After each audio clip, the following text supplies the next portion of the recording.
China is playing a narrative game against America, and Taiwan is the focus.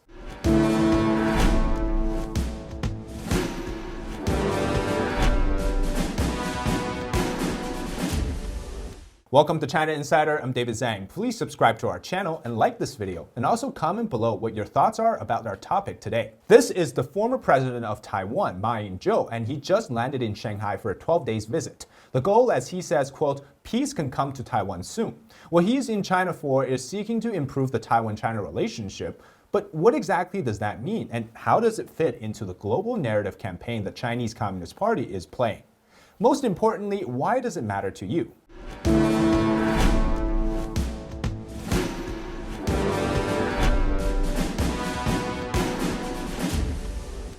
When Xi was caught on a hot mic telling Putin that a change once in a century is here, and Putin agreed to it, we see the formation of an axis of evil. One where Xi Jinping is trying to change the world order. Now the Chinese Communist Party is waging a global influence campaign, and the goal is to play up itself as a global winner. Whether that's rallying the Saudis, Iranians, and the BRICS countries to use the yuan as the currency of choice in trade, or to bring Jack Ma, the exiled billionaire, home for a show of investment confidence to the world, China is playing a narrative game to show that it is better than the United States. It's doing really well. Now the representative for half of Taiwan is here to visit and try to improve Taiwan ties. Doesn't this all scream that the generation of the CCP is here? Well, let me tell you, we shouldn't fall for the facade, but us living in the US and the free world should be alert about what they're trying to do.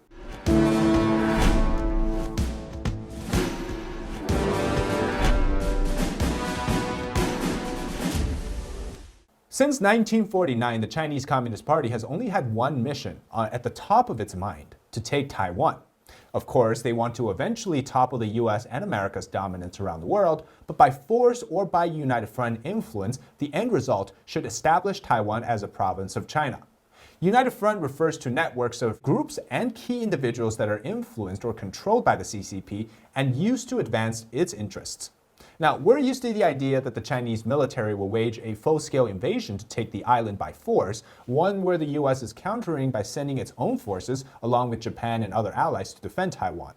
The one that we're not so prepared for is the decade-long influence campaign on the island, also known as the United Front work to conquer Taiwan.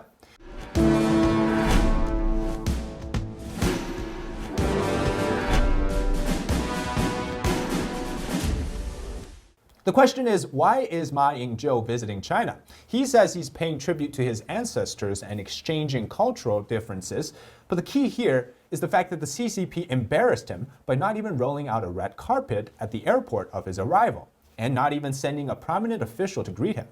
Of course, we know that Chinese politics focuses on the small details, so why is Ma here despite being embarrassed? Former President Jeou's trip will see him meeting Wang Huning. This is the key.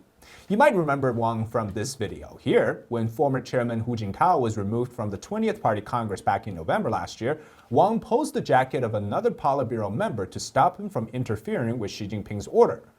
Of course, Wang Huning is a survivor of political infighting, faction wars inside the Communist Party, having served as the ideological czar under 3 leaderships. Wang is one of the 7 Politburo Standing Committee members, a powerful committee headed by Xi himself. He has been called the great eminence of the CCP, someone who directs the political power behind the scenes. As such, Wang is believed to be the chief ideologue of the Chinese Communist Party and the principal conductor behind the official political ideologies of 3 paramount leaders, beginning with Jiang Zemin in the 1990s. 30 years later, Wang is still in power, and he's still helping to formulate Chinese domestic and foreign policy at the highest levels.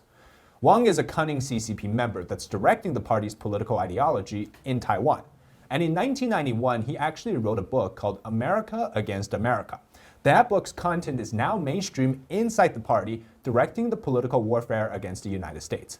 So the meeting between Ma and Wang will actually be central to the upcoming turmoil surrounding Taiwan. What we're going to discuss today is very important in understanding how the Chinese Communist Party has been waging this ideological warfare on Taiwan and how this is reflected in their war against America. At the beginning of this year, Chairman Xi Jinping tasked Wang Huning with writing a peace reunification plan fit for his 3rd term in power. Although we don't actually know what the exact details will be of the plan, we can be sure that the focus will be political warfare against Taiwan. One detail, though, does really matter. Who will be the winner of the 2024 Taiwan presidential election?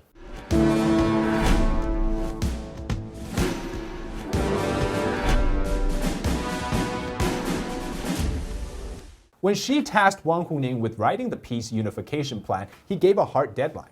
That is, by the end of Xi's third term, which is 2027, the plan must be formulated. I think, however, the plan will come out much faster than 2027. And in fact, I think the big indicator is whether an invasion will take place by 2024 because of who will be the president of Taiwan for the next 4 to 8 years. Should the KMT take the presidential seat, then there will be a bigger effort to push the unification plan via the route of avoiding a war and making peace with China. If the DPP retains control, we could see China resort to war.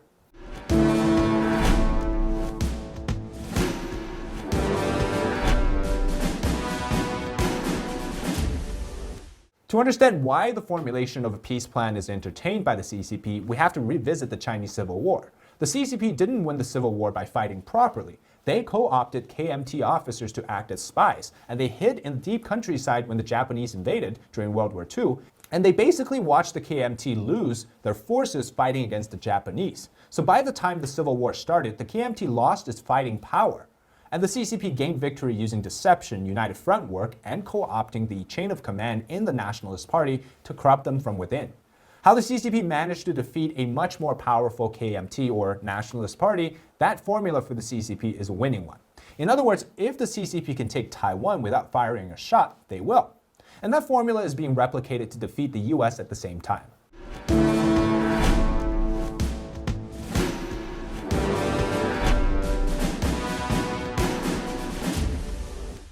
Taiwan today has two political parties, the blue KMT or Kuomintang, the nationalist party that lost the Civil War to the CCP, and the green DPP or the Democratic Progressive Party.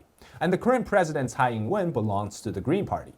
China's political warfare rooted in united front work is largely working on the KMT right now, much more than that of the DPP.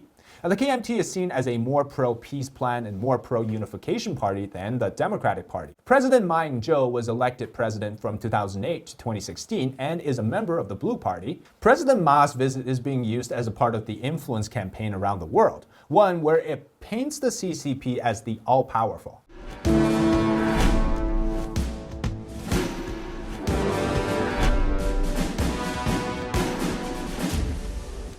Although Ma is a former leader of the KMT, he was president for 8 years, and it was during the warmest period of China-Taiwan relations. And therefore, this visit signals that the so-called peaceful unification is possible. At least on paper, it looks like if the KMT wins the 2024 presidential race, and then there's a larger chance for China's political warfare to take its place and to actually work in their favor. If the CCP can unseat the pro-US side of Taiwan and amplify the pro-China voices, often spies co-opted to influence Taiwanese people, telling them to avoid a war and avoid being the pawns for the US, then they successfully won the political war. What this tells the world is that China has once again won against America, and the CCP's version of the global order is much more powerful. In turn, will undermine US influence everywhere.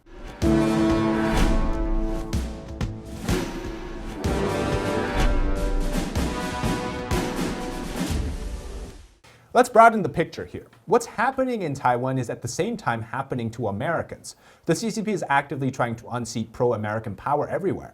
China is painting itself as the center of the world. You have the former Taiwanese president Ma visiting, and then you have the Singaporean Prime Minister Lee visiting, you have the Malaysian Prime Minister Anwar, Spain Prime Minister Sanchez, and then you also have French President and EU Chief von der Leyen going all these powerful people visiting China in such a short succession. Look at all these nations bowing at the emperor's feet. Look at how powerful the CCP is. China is actively engaging in the united front work to unseat America's influence, and with it, the perception of every American. So we have to recognize this and actively fight against it. Because if the CCP wins the global order, we're not just losing the simple relationship around the world, we're actually going to lose the rights and freedom that we cherish so much. The hunger of the CCP doesn't end with just Taiwan. It wants to rule the entire world under communism, which is ruled by bloodshed, persecution, and denial of rights. And China is actively using economic diplomacy to unseat the free world influence in places like Latin America, Africa, Central Asia, and parts of Europe. Honduras, for example, switched diplomatic recognition from Taiwan to China yesterday. China is spending billions of dollars in aid to Honduras, and they're buying diplomatic recognition away from Taiwan. What they're doing is they're isolating these countries to recognize Taiwan internationally. And it also helps to unseat America's influence in Latin America and elsewhere. Because at the moment, what they're doing is they're tying everything pro-US around the world and Taiwan together. In recent days, China also made moves to improve ties with Russia by signing new deals, forming the new axis of power. At the same time, they're also promoting the so-called de-dollarization narrative. This has been repeated by CNN and Fox News as well, saying that now the US dollar is losing its power to the yuan, the Chinese RMB. Just because Saudi, Iran, Russia, and the BRICS nations are trading more in the yuan, not only are these simply political influence campaigns, these propaganda slogans, but they're actually influencing those around the world to delegitimize the US.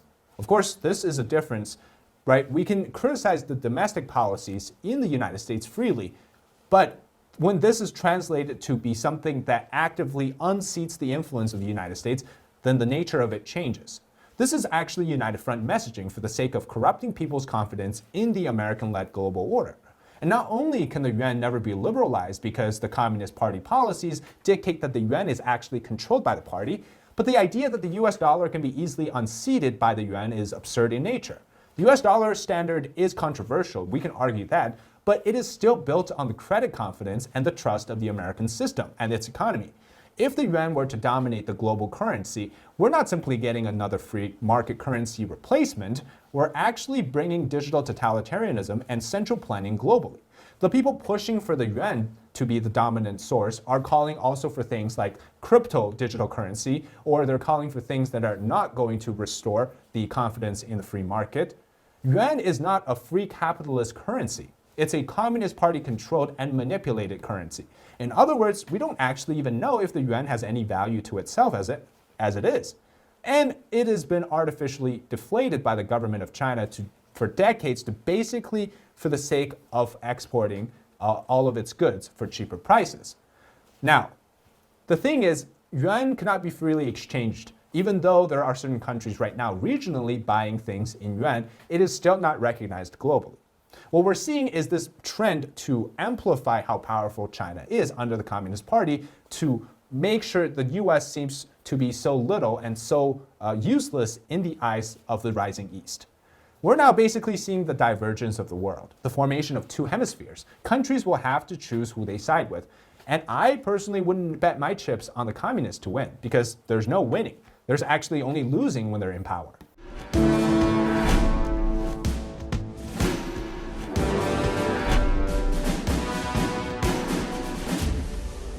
Now, what if all else fails? In other words, the United Front fails to co-opt oppositions in Taiwan, and the 2024 presidential election is deemed to be the final straw, and the anti-CCP president is elected. Well then, to Chairman Xi, it is time for Plan B, which is an armed invasion. Such plans have been carefully studied by both the US and Chinese strategists. Both the US and China have been basically waiting and preparing for this day. Exactly, though, what the plan is seems to still be up for debate, although it is likely a form of engagement that we have yet to see in this century. One interesting factor in this placement of the Chinese Navy, though, is drawing my attention. Why do Chinese military flights always target toward the southwestern corner of Taiwan? In fact, examining PLA flight patterns show this exactly. The same common flight pattern takes place over a long period of time. According to some strategies I've been reading, it seems that the reason here to fly is to protect a carrier-based invasion plan. The water depth in the southwest corner allows for the defense of China's aircraft carriers from underwater via submarines, above water via ships, and in the air via fighter jets.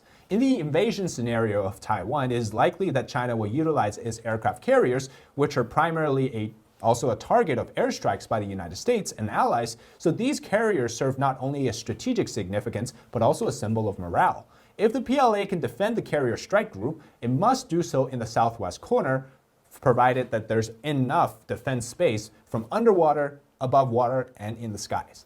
Now, the nearby Bashi Channel is also one of the 2 submarine passageways from China that can actually avoid radar detections from Japan, whereas in the northeastern part of Taiwan, Japan has enough detection power against and know where the submarines are going. However, the US has recently sought to improve its presence in the northern Philippines island as well as more naval presence near the Luzon Strait to deter China's naval access in the area.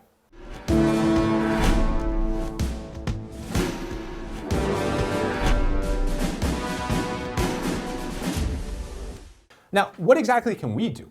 First, we can recognize the play here. The CCP is using political warfare to destroy our confidence in democracy and freedom. We can also spread the word, share this video, and tell people to stay strong in the face of adversity. We can't just rely on the government to tell us and do everything. Telling those around you personally to reject the CCP's influence and its propaganda is how we can overcome them. We then have to elect those who will actually put the CCP in check. At least now we have some action going forward to ban TikTok in Congress, but we have to have more.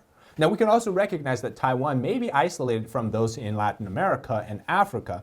They're actually receiving at the same time recognition from a lot of the European nations and the democratic allies in Asia. I think that good will always triumph over evil, so I think that we have to trust the system. Although we have many problems that are worthy of criticisms, as long as we remain vigilant, we have the opportunity to repair them. And we can't say that about the communist system. All right, that's it for today's China Insider. We discussed the influence campaign the CCP has been waging against Taiwan, against the United States, and the rest of the world. If you enjoy the content, make sure to subscribe to our channel, like this video, and comment below what your thoughts are about today's content. I'm David Zhang. This is China Insider. We'll see you next time.